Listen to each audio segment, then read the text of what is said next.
Një ngjarje e rëndë, hëngri një sanduiç dhe i bëri alergji ndron jetë studentja 21 vjeçare.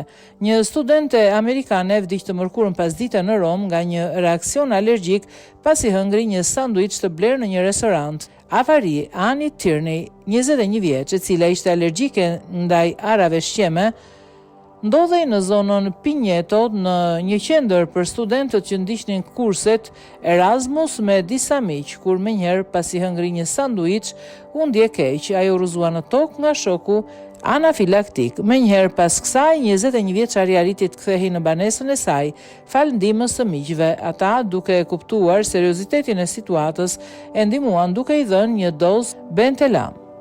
E reja pësoi një infarkt, teksa mjekët tentuan disa herë ta shpëtonin duke i kryer masazh kardiak dhe frymarrje artificiale, por përpjekja nuk kishte rezultat me studenten që humbi jetën.